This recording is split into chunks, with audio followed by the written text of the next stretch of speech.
So today, as I'm recording this, June 15th, the Fed's raised interest rates by 75 basic points, and they are planning to raise interest rates by another 75 basic points next month. And a lot of people think that this is the end for the bull market for the precious metals. I got to point out something. Back in 1980, when we raised interest rates to 20% or so, let me see where that is right here. The reason we could afford to do that was because the debt to GDP ratio was about 30%, right?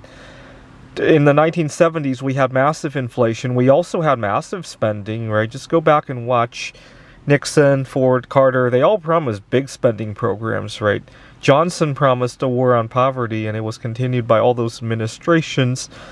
And we inflated the currency supply to the point that even with the massive spending, we had a debt to GDP ratio of 39% during Johnson, and it was reduced to 30%. And that's what allowed for interest rates to go where they went.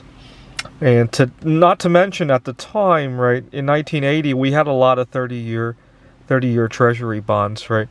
I think part of the reason for the financial crisis, one thing that did soften the financial crisis was that a lot of these 30-year bonds were expiring, and we were refinancing them with, well, lower interest bonds, but unfortunately, many of them of a much shorter duration, right? So today, we have a debt to GDP ratio of 123%, which is higher than it was during World War II.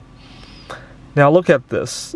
Between June of 2020, right? Think Chaz, right? Think Black Lives Matter. Around that time, between then and now, right? Think about what's happened between then and now. We had Let's Go Brandon become president. We had January 6th. Clearly, we had even more COVID spending, right? Our third stimulus checks. We had 4 doses of vaccines, which were all paid for by the federal government. And yet, the debt to GDP ratio has dropped. Why? Well, because we've inflated a lot of that debt away, right? But it's still more than 100% of GDP. Imagine trying to finance World War II on 20% interest rates. You can't do that, right? So what will have to happen is we'll have to inflate a lot of this away before we can do Paul Volcker kind of interest rates again, right? I suspect one of these interest rates hikes is going to fail, right? The Feds are going to... We got to remember, even before COVID, the Feds tried to raise interest rates to 2%, and everything fell off the wagon. Remember when there was a stock market crash in 2018? There was inverted yield curves, right? Of course, then we started talking about flattening this other curve, right, obviously, and so we had to give up that fight.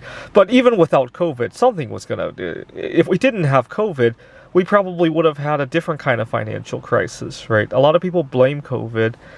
So anyways, we're probably going to have a decade of inflation before the interest rate hikes. Now, the other coincidence is the vocabulary that was used, right? In 1971, it was temporarily suspend. In 2021, it was transitory, right? So I like to think those two dates are kind of equivalent to one another. So it's about 1972 right now.